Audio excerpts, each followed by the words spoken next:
Hey, this is Tim at TAH-DAH Farm, and today is January 11th, Friday, and we're going to do a little update here. We're tinkering with the new 1086, so we're going to show you what we got going on. Well, everybody's seen changing oil, so I'm not going to show you all that. I got it drained. It's still dripping, so we're going to let that drain while we run an errand here. I already put the new filters on. While that was draining to start with, I went ahead and trimmed this off. That is the exhaust temperature gauge, and I trimmed this part off because this melted, got up against this manifold, I would say. So trimmed that off, reconnected that, and that appears to be working on that electronic device there. I'm gonna have to look into this. I'm not sure that's working, charging. I got a charger on it right now to get it charged up. I had to use the jumper to get it started, warm it up a little bit, get that oil out. And just tinkering with a few other things. Already went through the air cleaner. It's nice and clean. And check that out. And then here in the cab, took this cover off and got this cover off, and we're looking around in here. And earlier today when I was at the dealer picking up the oil and the filters, talked with one of the mechanics a little bit, and see if I can get in here real quick. All right, we got a light in here now. A little bit of a nest in there, but not near what I expected to see up in there. But this right here is a relay that they told me I need to check out. That might be part of the problem. And then up underneath there, it's up somewhere in there, I think that silver thing there, that's a rheostat, I think they called it. So those could be two of my problems with this right here. So we'll have to see. But yeah, this was not near as dirty as I thought it would be up in there. I really fully expected to see a mouse nest up in there, but not too bad. But anyway, there's where we are on that. We're going to get this let this oil drain, and we're going to run to the sawmill and pick up some sawdust. So we'll be back here in a minute.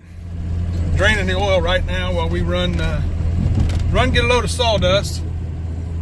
So that's what we're doing right now. Local sawmill here in town here. That's sawdust that we use for bedding for the horses. Pretty reasonable. Works pretty good. Anyway, over here at the sawmill, I talked to them. They're okay with me recording this. They got a nice little case loader here they use to fill you up. And I don't know how big them scoops are, but they're $60 a scoop. And you can see that this thing will hold two of them. And then it's full. So, yep.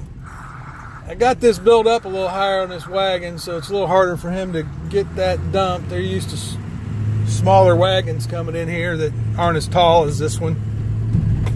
That, and I got them braces that go across there to support that tarp in the middle. So he can't do a straight dump, so he's kind of got to bounce it there to get the bucket empty, but that works pretty good. And then this tarp, I got tired of spending, well, I went through two $50 tarps. It's supposed to be heavy duty, extra heavy, and they lasted maybe a winter. And I can't tell you how many $10 and $15 tarps I went through, some of them a couple times a year.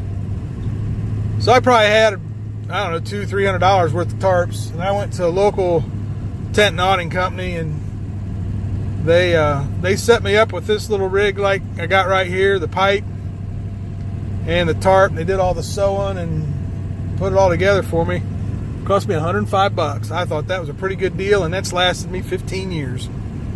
So that was $115 or $105. It's been well spent.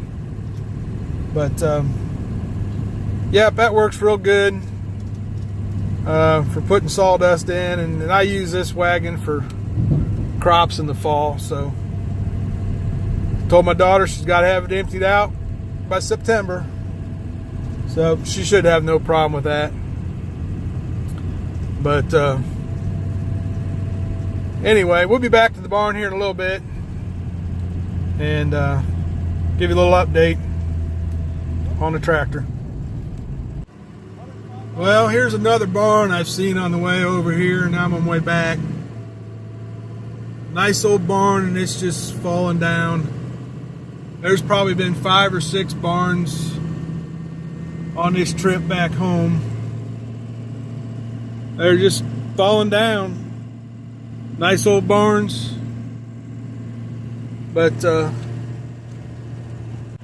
yeah, my grandma's barn, we got that saved just in time, putting siding on it.